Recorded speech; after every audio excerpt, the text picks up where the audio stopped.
nuclear secrets, and midterm fights. New revelations that documents seized from former President Trump's home contained another country's nuclear secrets. What we get is these constant leaks, and the only reason to leak to the media is to influence the narrative, which tells you this is being politicized. And Trump's allies jumped to his defense. Meanwhile, the Justice Department fights a judge's decision to appoint a third party to review the files. And it's clear which way the new MAGA Republicans are. They're extreme. And democracy is really at stake. President Biden takes his message to voters and blasts Trump and election deniers. People are falling further and further behind. They feel pain every time they go to the gas station or the grocery store. While Republicans focus on the economy. Plus, remembering the Queen and her royal visits with America's presidents. Next. This is Washington Week. Corporate funding is provided by Consumer Cellular. Additional funding is provided by Koo and Patricia Ewan through the Ewan Foundation, committed to bridging cultural differences in our communities. Sandra and Carl DeLay Magnuson, Rose Herschel and Andy Shreves, Robert and Susan Rosenbaum, the Corporation for Public Broadcasting, and by contributions to your PBS station from viewers like you. Thank you. Once again from Washington, moderator Yamiche Alcindor. Good evening and welcome to Washington Week. This week, alarming new reporting from the Washington Post revealed the FBI recovered top secret information about a foreign nation's nuclear capabilities during its search of former President Trump's home. According to the paper, some documents retrieved were so secret, only the president and a small number of senior level officials had access to them. And on Wednesday, former President Trump's former Attorney General, Bill Barr, weighed in on the legal jeopardy Trump faces. There is no scenario legally under which the president gets to keep the government documents, whether it's classified or unclassified. If it deals with government stuff and it's government, it goes back to the government. Meanwhile, this week, a federal judge appointed by Trump granted his request to have a third party known as a special master to review the documents seized from his home. But the DOJ has filed an appeal to overturn that ruling. The DOJ is also requesting that the judge pause her related order temporarily blocking the government from accessing the documents as part of its ongoing investigation. Joining me to discuss this and more, Nia-Malika Henderson, senior political analyst for CNN. And here in studio, Devlin Barrett, national security and law enforcement reporter for the Washington Post, the man who gave us all that reporting, and Amy Walters, publisher and editor-in-chief of the Cook Political Report with Amy Walter. And I love having to say your name twice, so that's great. So thank you all for being here. Devlin, you, of course, had the striking reporting this week of this nuclear documents retrieved of foreign nationals' capabilities. What more can you tell us about what was retrieved and the scope of all of this? So obviously, there was a lot of classified information, and there were a lot of levels, but part of our reporting showed that some of this stuff was incredibly sensitive. And so one of the documents, one of the sets of material that recovered involved a foreign government's military defenses, up to not just their conventional defenses, but their nuclear capabilities as well. And obviously that's a big concern. That's not the kind of thing that anyone wants roaming around out there in the wild. The other piece of the reporting this week is that some of this stuff was so tightly held that only a small number of cabinet-level officials or near cabinet-level officials were authorized to even tell anyone about it, meaning that this stuff was so closely held, dozens of people in the government, some of it, that, you know, it's among the most closely guarded secrets in the American government. And that's part of why there was so much concern with the intelligence community. And it's a window into what Bill Barr said, which is that this wasn't just sort of forgetting your library card and taking it with you. This is really, really big, incredibly important documents. There's also, of course, this fight over the special master. Tell us a little bit about how this might impact the DOJ's investigation, how it might even stall it, given the fact that the judge is saying that they shouldn't have access to the documents at this time. Right, so the judge has basically told the government, you cannot use the classified information you took from Mar-a-Lago.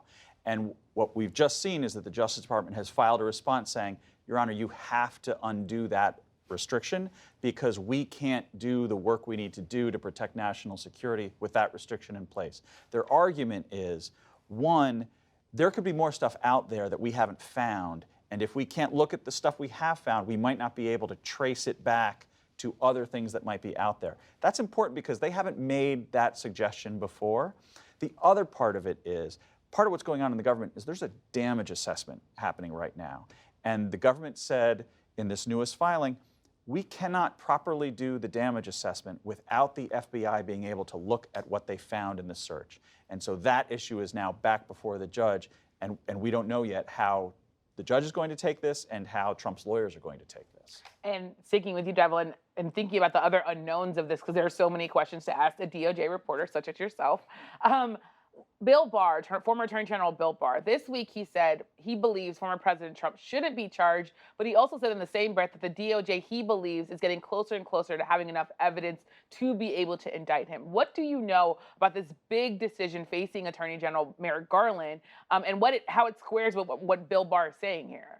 So a couple things. One, it's still pretty early in the investigation. I know that public attention tends to move faster than the Justice Department investigators move. You don't say. But yeah, but we're still fairly early. The other issue here is, keep in mind that the original priority of this search was to just go get the material. It is the intelligence community looks at something like this being out there in a hotel or a club or a private residence and thinks, that's dangerous. We have to get that back.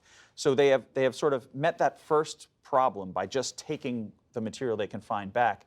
And then they have to work through, okay, are there crimes here? Was there willful violation of the law here?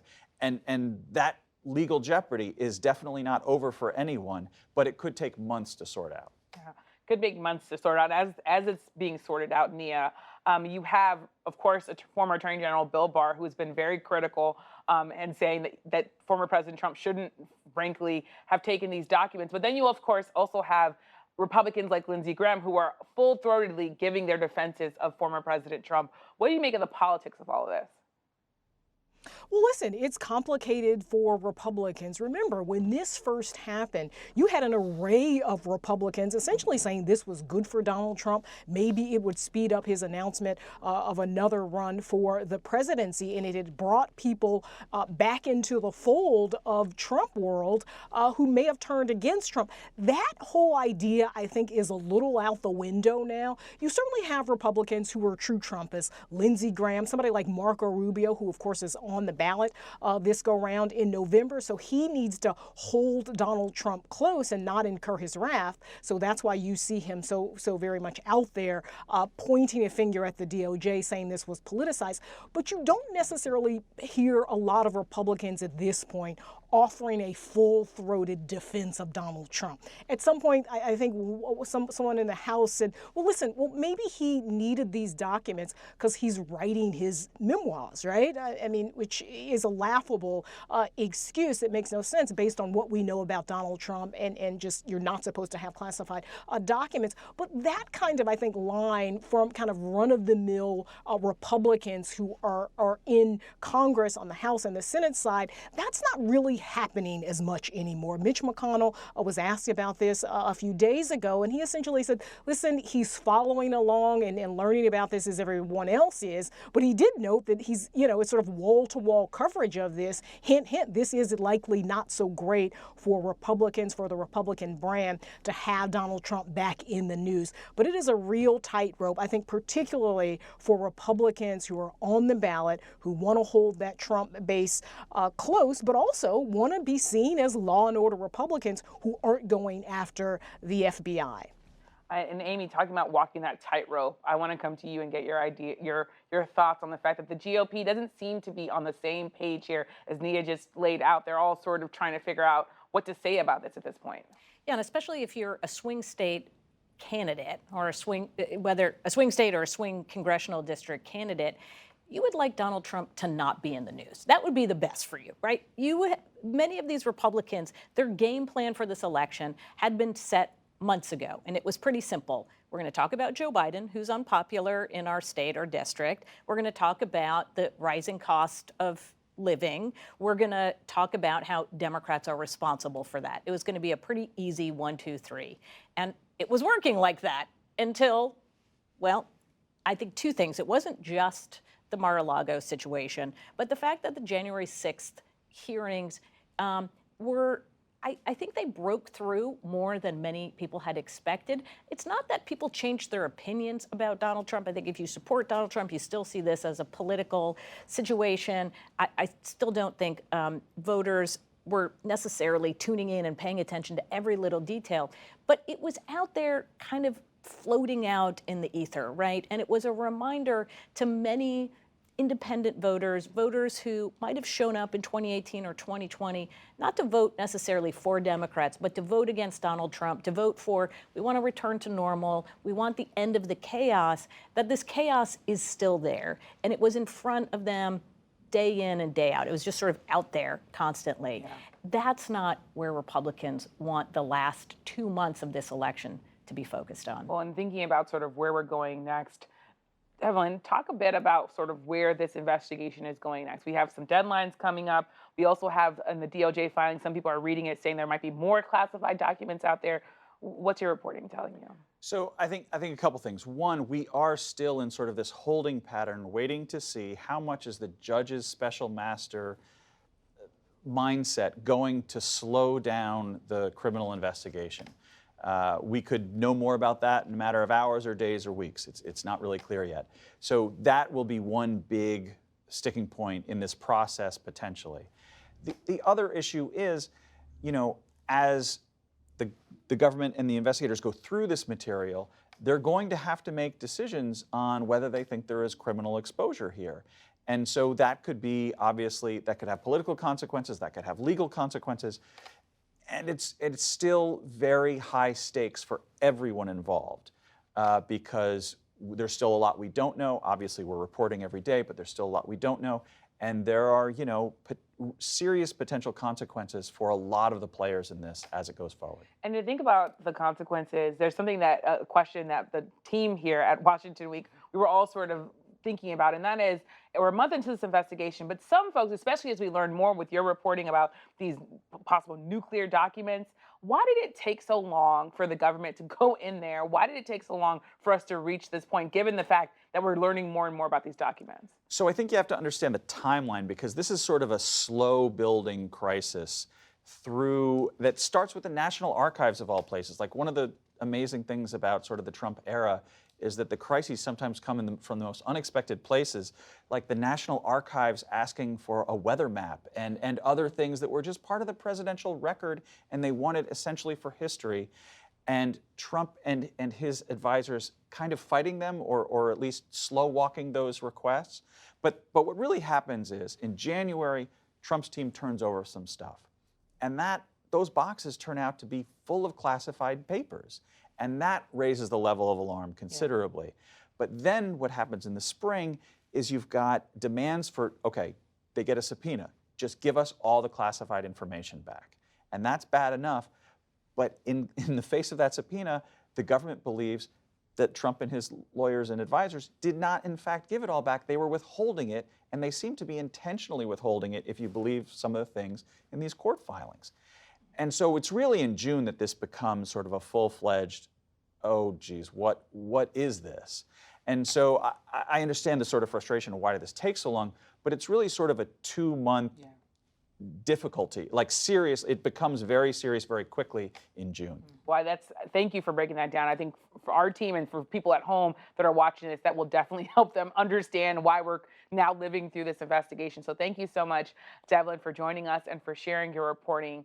The other thing that, of course, Amy was already talking about and that we have to talk about, this past Labor Day weekend, like many before it, marked the traditional kickoff of the midterms general campaign season. Both President Biden and former President Trump are campaigning in battleground states, including in Ohio and in Pennsylvania, states we'll be talking about a lot, I'm sure, on Thursday. At a Democratic National Committee meeting in Maryland, President Biden made his pitch for electing more Democrats. Imagine if we just elected 2 more Democrats to the Senate and keep the House of Representatives.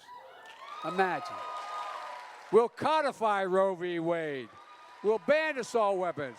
We'll protect Social Security and Medicare. We'll protect voting rights. We'll pass election reform. Meanwhile, Republicans have been accusing President Biden of wasting money and hurting the economy. Here's Senate Minority Whip John Thune taking aim at the president's student loan forgiveness program. The Democrats demonstrated once again they don't care about fiscal responsibility, they don't care about debt or deficit reduction. Right now, they care about one thing, and that is buying votes going into a November election. Joining the conversation now is NBC News correspondent Dasha Burns. She's been running all across the country. So let's discuss the races to watch ahead of November's election. So Dasha, like I said, you've been crisscrossing the country, going to battleground states, including Pennsylvania. Talk a bit about what your reporting has shown about what's at stake in this midterm election, what voters are talking about, and how Pennsylvania in particular is sort of a microcosm of what's going on out there. Yeah, Yamiche, you know, I've been spending a whole lot of time in Pennsylvania. So have you. And we're about to spend a lot more time there. I think just about all of our lives are going to become more absorbed with this state and the races that we see there, not just because it's probably the Democrats' best shot at picking up a Senate seat, something President Biden was pointing to in his soundbite you played there, but also because it really is pretty representative of politics in the age of Trump. Look, you've got Dr. Oz, a celebrity candidate who nobody really ever thought would be running in a race like this.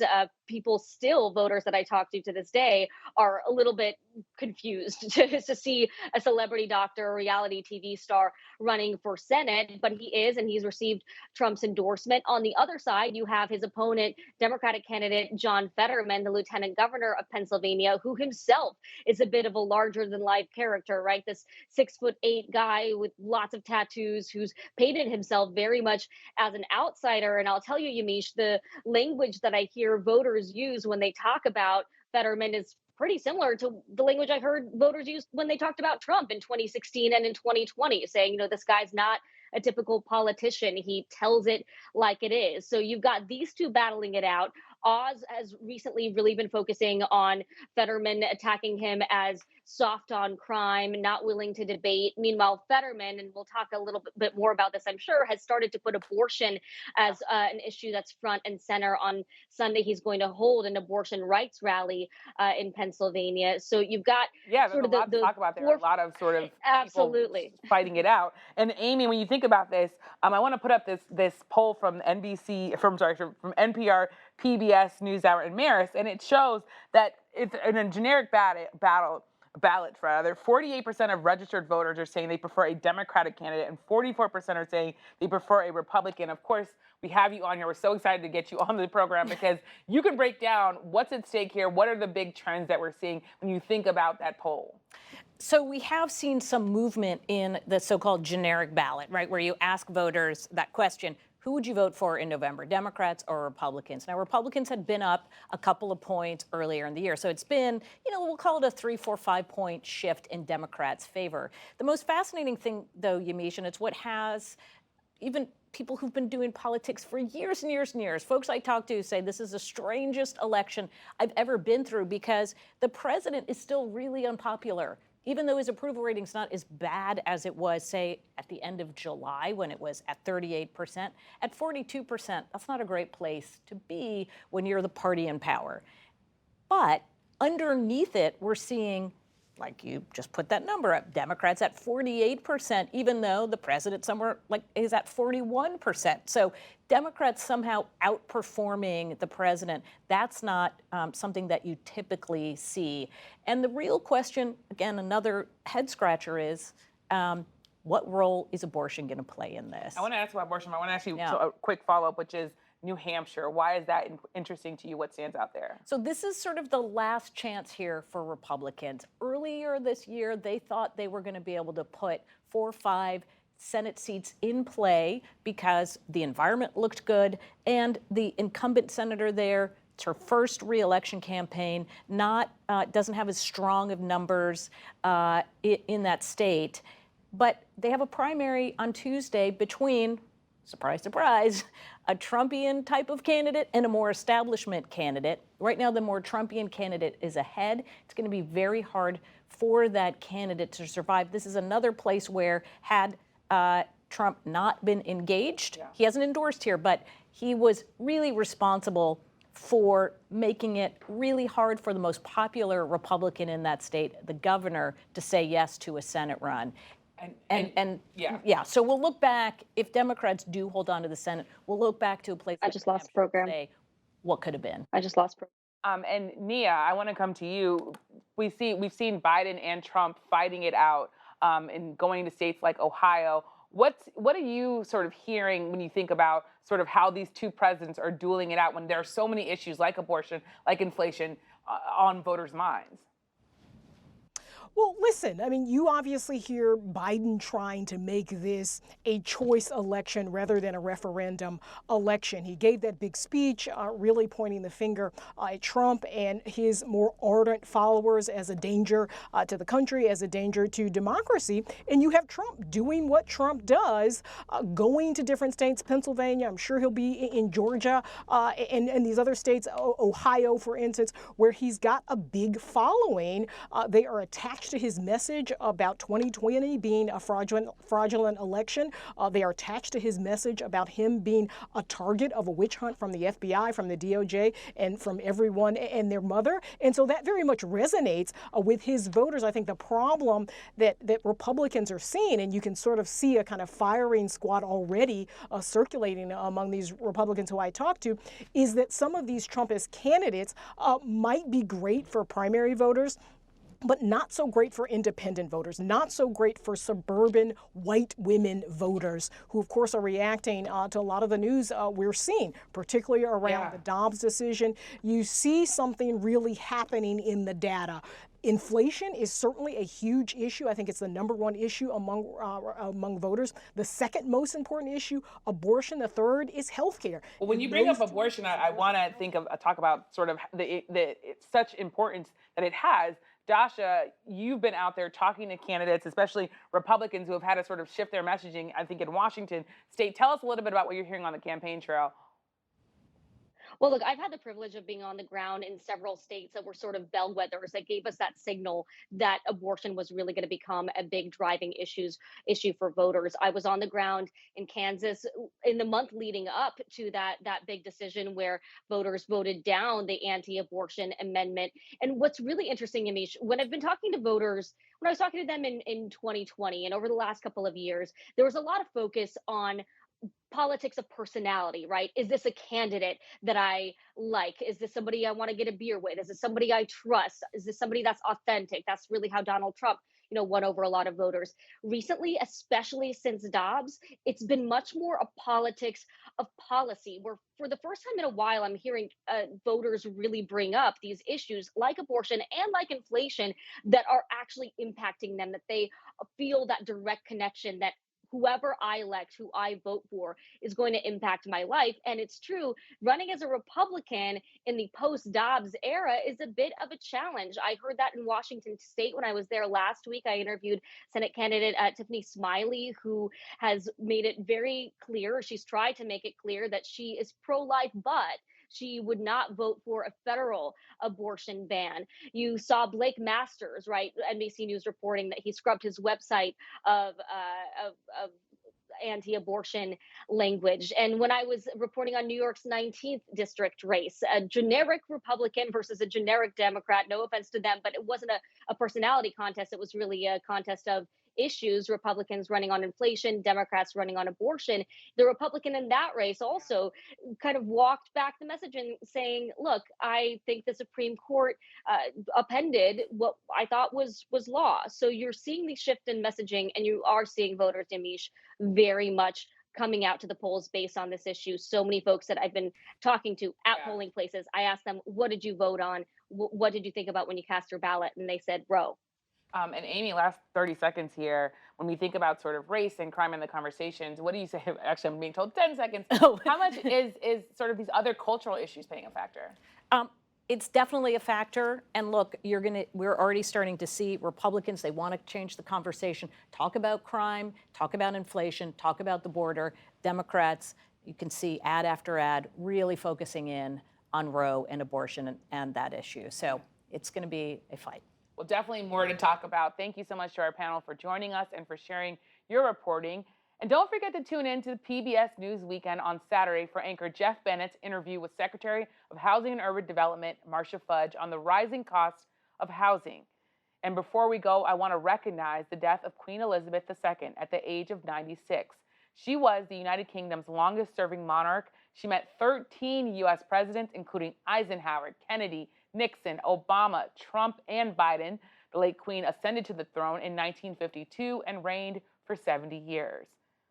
Also on Thursday, journalists and lovers of no-nonsense news lost a groundbreaking giant. Bernard Shaw, best known as CNN's lead anchor for 2 decades, died at 82. He was one of the first Black journalists to anchor a primetime network news program. Condolences to his family and his friends. And thank you for joining us. I'm Yamiche Alcindor. Good night from Washington. Corporate funding for Washington Week is provided by... For 25 years, Consumer Cellular has been offering no-contract wireless plans designed to help people do more of what they like.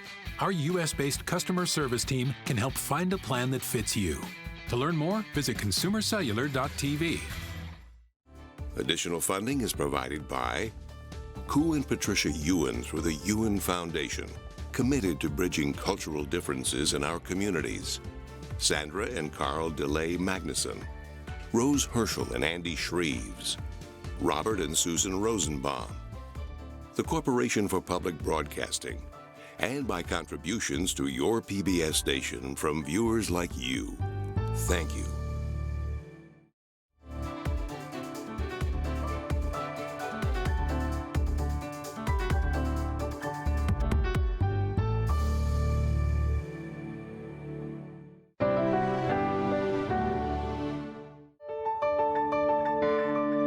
You're watching PBS.